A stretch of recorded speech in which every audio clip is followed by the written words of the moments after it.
സിഞ്ചിബറേസിയെ സസ്യകുടുംബത്തിലെ മഞ്ഞൾ വർഗത്തിൽപ്പെടുന്ന സസ്യമാണ് കസ്തൂരി മഞ്ഞൾ. ഇതിൻ്റെ ശാസ്ത്രനാമം കുർക്കുമ അരോമാറ്റിക്ക എന്നാണ്. വൈൽഡ് ടർമറിക് എന്നറിയപ്പെടുന്ന ഈ സസ്യം ജംഗ്ലി ഹൽദി എന്ന് ഹിന്ദിയിലും ആരണ്യ ഹരിദ്ര എന്ന് സംസ്കൃതത്തിലും അറിയപ്പെടുന്നു. കസ്തൂരി മഞ്ഞളിൻ്റെ ഇലകൾക്ക് മഞ്ഞളിൻ്റെ ഇലകളോട് വളരെയധികം സാദൃശ്യമുണ്ട്. ഇലയുടെ അടിവശം രോമിലവും വളരെ മൃദുവുമായിരിക്കും. നമ്മുടെ കാലാവസ്ഥയിൽ കസ്തൂരി മഞ്ഞൾ പുഷ്പിച്ച് കണ്ടിട്ടില്ല. ഇതിൻ്റെ പ്രഗന്ധങ്ങൾക്കും പൊടിക്കും ഇളം ക്രീം നിറമാണ്. നല്ല കസ്തൂരി ഗന്ധവും ഉണ്ടാകും.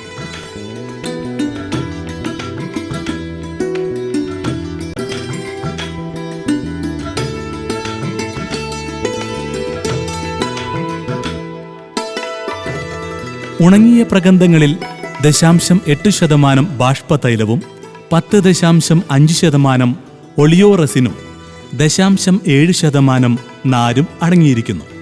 മഞ്ഞളിനെയും മഞ്ഞക്കൂവയെയും അപേക്ഷിച്ച് മഞ്ഞനിറം പ്രദാനം ചെയ്യുന്ന കുർക്കുമിൻ വളരെ കുറഞ്ഞ തോതിൽ മാത്രമേ കസ്തൂരി മഞ്ഞളിൽ ഉള്ളൂ.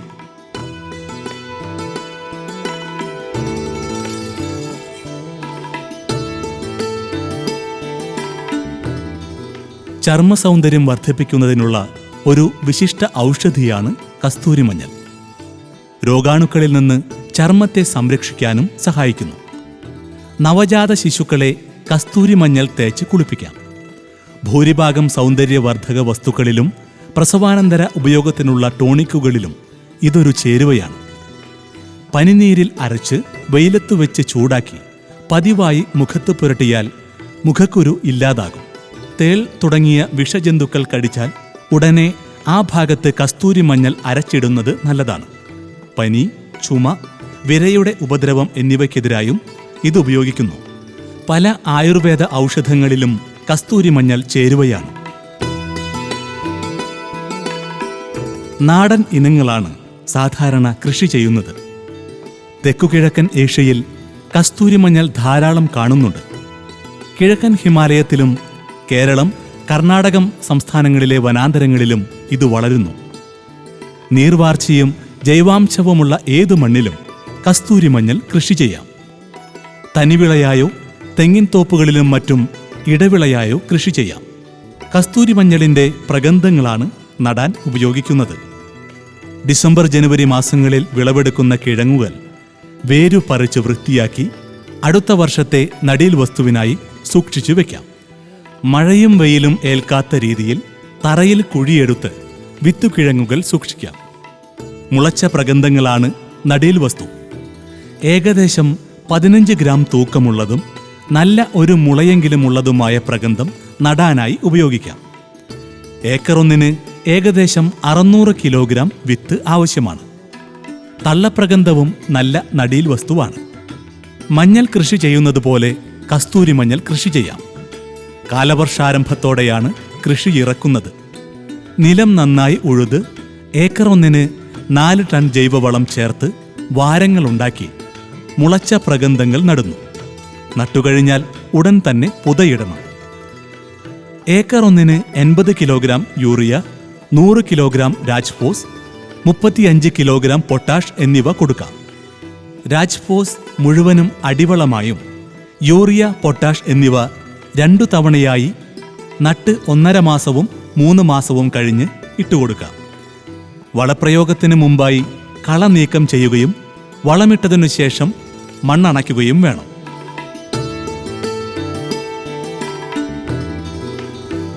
കീടരോഗബാധകളൊന്നും സാധാരണ കാണാറില്ല.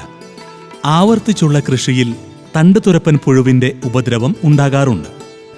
ഒടിഞ്ഞ തണ്ടുകൾ നീക്കം ചെയ്യുകയും പുഴുക്കളെ കൈകൊണ്ട് പെറുക്കി നശിപ്പിക്കുകയും ചെയ്താൽ ഇവയെ നിയന്ത്രിക്കാം.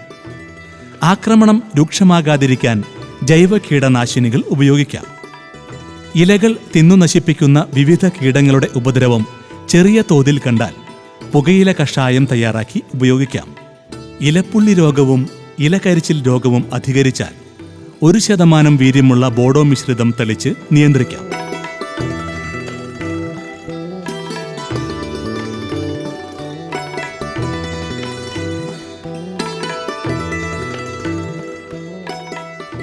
ഏതാണ്ട് 6-7 മാസം കൊണ്ട് കസ്തൂരി മഞ്ഞൾ മൂപ്പെത്തുന്നു.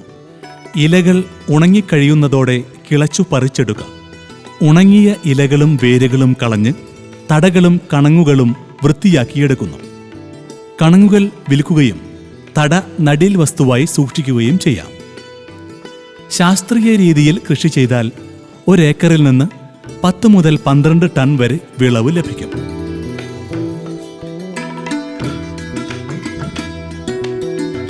പച്ചക്കസ്തൂരി മഞ്ഞൾ അരിഞ്ഞുണക്കി സൗന്ദര്യവർദ്ധക വസ്തുക്കൾ ആയി ഉപയോഗിക്കാം.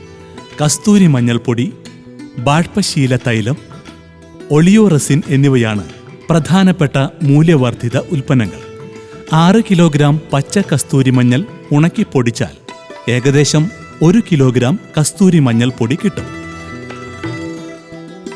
കസ്തൂരി മഞ്ഞൾ കനം കുറച്ചരിഞ്ഞ് 3-4 മണിക്കൂർ ആവിവാറ്റ് നടത്തി തൈലം വേർതിരിച്ചെടുക്കാം. പച്ചക്കസ്തൂരി മഞ്ഞളിൽ നിന്ന് ഏകദേശം 0.3% തൈലം ലഭിക്കും. അരിഞ്ഞുണക്കിയ കസ്തൂരി മഞ്ഞളിൽ നിന്നും ആൽക്കഹോൾ ലായകം ഉപയോഗിച്ച് ഒളിയോറസിൻ അഥവാ സത്ത് വേർതിരിക്കാം. ഒളിയോറസിന് കസ്തൂരി മഞ്ഞളിൻ്റെ എല്ലാ ഗുണങ്ങളും ഉണ്ടായിരിക്കും. മഞ്ഞൾ വർഗത്തിൽപ്പെടുന്ന നിരവധി സസ്യങ്ങളുണ്ട്. മഞ്ഞൾ, കസ്തൂരി മഞ്ഞൾ, മഞ്ഞക്കൂവ, വെള്ളക്കൂവ, കരിമഞ്ഞൾ എന്നിവയാണ് ഇവയിൽ പ്രധാനപ്പെട്ടവ. ഭക്ഷണം, ഔഷധം, സൗന്ദര്യവർദ്ധക വസ്തുക്കൾ എന്നിവയിൽ ഇവ ധാരാളമായി ഉപയോഗിച്ചു വരുന്നു. മഞ്ഞൾ. മഞ്ഞളിൻ്റെ ഇലകൾക്ക് ഇളം പച്ച നിറമാണ്. കുർക്കുമിൻ എന്ന രാസഘടകത്തിൻ്റെ അധികരിച്ച അളവ് ഇതിൻ്റെ പ്രഗന്ധങ്ങൾക്ക് എല്ലാ സസ്യങ്ങളെക്കാളും കടും മഞ്ഞ നിറം പ്രദാനം ചെയ്യുന്നു. മഞ്ഞക്കൂവ. പറമ്പുകളിലും വെളിം പ്രദേശങ്ങളിലും ധാരാളമായി കണ്ടുവരുന്ന ഒരു സസ്യമാണ് മഞ്ഞക്കൂവ. ഇത് മഞ്ഞളിനേക്കാളും വലിയ സസ്യമാണ്. ഇലയുടെ നടുവിലൂടെയുള്ള വയലറ്റ് നിറവും പ്രഗന്ധങ്ങളുടെ ഇളം മഞ്ഞ നിറവും ഇതിനെ മഞ്ഞളിൽ നിന്നും വ്യത്യസ്തമാക്കുന്നു. സൗന്ദര്യവർദ്ധക വസ്തുക്കളിലെയും മറ്റ് ത്വക്ക് രോഗ ഔഷധങ്ങളിലെയും ചേരുവയാണ്. കൂടാതെ ദഹന സഹായിയും ടോണിക്കും ആണ്. ഇതിൻ്റെ പ്രഗന്ധങ്ങൾ പൊടിച്ച മഞ്ഞ നിറമുള്ള പൊടിയാണ് ഇന്ന് വിപണിയിൽ കസ്തൂരി മഞ്ഞൾ പൊടി എന്ന പേരിൽ ലഭ്യമാകുന്നത്. വെള്ളക്കൂവ. വെള്ളക്കൂവയുടെ ഇലകളിൽ മഞ്ഞക്കൂവയുടേതുപോലുള്ള വയലറ്റ് നിറത്തിലുള്ള വരയുള്ളതുകൊണ്ട് രണ്ടും തമ്മിൽ തിരിച്ചറിയണമെങ്കിൽ കിഴങ്ങുകൾ പരിശോധിക്കണം. പ്രഗന്ധങ്ങളുടെ ഇളം ക്രീം നിറം വെള്ളക്കൂവയെ മഞ്ഞക്കൂവയിൽ നിന്നും തിരിച്ചറിയുന്നതിന് സഹായിക്കുന്നു. കിഴങ്ങുകൾക്ക് കസ്തൂരി മഞ്ഞളിൻ്റേതുപോലെ ക്രീം നിറമാണെങ്കിലും വെള്ളക്കൂവയുടെ പ്രഗന്ധങ്ങൾ കുറുകെ ഛേദിച്ചാൽ ഇളം നീല നിറത്തിലുള്ള നേരിയ ഒരു വളയം സാവധാനം രൂപപ്പെടുന്നതായി കാണാം. അന്നജ നിർമ്മാണത്തിനു വേണ്ടി വെള്ളക്കൂവ ധാരാളമായി ഉപയോഗിച്ചു വരുന്നു. ഇതിനായി കിഴങ്ങരച്ച് പൾപ്പാക്കി വെള്ളത്തിൽ പലതവണ കഴുകി ഊറ്റിയടിയുന്ന പൊടി ഉണക്കിയെടുക്കുന്നു. ശരീരത്തിലെ നീരു വലിയുവാനും അസ്ഥികളുടെ ഒടിവ് സുഖപ്പെടുത്തുവാനും വെള്ളക്കൂവയുടെ കിഴങ്ങ് ഉപയോഗപ്പെടുത്തുന്നു. രുചിയില്ലായ്മ, ചുട്ടുനീറ്റൽ, മൂത്രാശയക്കല്ല്, രക്തദൂഷ്യം എന്നിവയ്ക്ക് ഫലപ്രദമാണ്. കരിമഞ്ഞൾ. അത്ര വ്യാപകമല്ലെങ്കിലും വിവിധ നാടൻ ചികിത്സാവശ്യങ്ങൾക്കായി ഉപയോഗിച്ചു വരുന്ന ഒന്നാണ് കരിമഞ്ഞൾ. കുറിയ ഇലകളും വയലറ്റ് കലർന്ന കറുപ്പ് നിറത്തോടു കൂടിയ കാണ്ഡവും ഇളം കറുപ്പ് രാശി കലർന്ന പ്രഗന്ധങ്ങളും ഇതിനെ മറ്റു മഞ്ഞൾ വർഗ്ഗങ്ങളിൽ നിന്നും നന്നേ വ്യത്യസ്തമാക്കുന്നു. പശ്ചിമ ബംഗാൾ, മധ്യപ്രദേശ്, ഒറീസ, ഉത്തർപ്രദേശ് തുടങ്ങിയ സംസ്ഥാനങ്ങളിലുള്ള ഗോത്രവർഗ്ഗക്കാർ കരിമഞ്ഞൾ ഔഷധമായും സൗന്ദര്യവർദ്ധക വസ്തുവായും ഉപയോഗിക്കുന്നു. കാണ്ഡം ഇടിച്ചു പിഴിഞ്ഞെടുത്ത നീര് ആസ്മ സുഖപ്പെടുത്തുവാൻ ഫലപ്രദമാണ്. ശരീരത്തിലെ ഉളുക്ക്, ചതവ് എന്നിവയ്ക്കെതിരെയും ഉപയോഗിക്കാം. പശ്ചിമ ബംഗാളിലുള്ളവർ മഞ്ഞളിനു പകരമായി ഇതിനെ ഉപയോഗിക്കുന്നു. മാങ്ങായിഞ്ചി. മാങ്ങായിഞ്ചിയുടെ കാണ്ഡത്തിന് മാങ്ങയുടെ തനതായ വാസനയും രുചിയും ഇഞ്ചിയുടെ എരിവും രുചിയും കലർന്ന സ്വാദാണ്.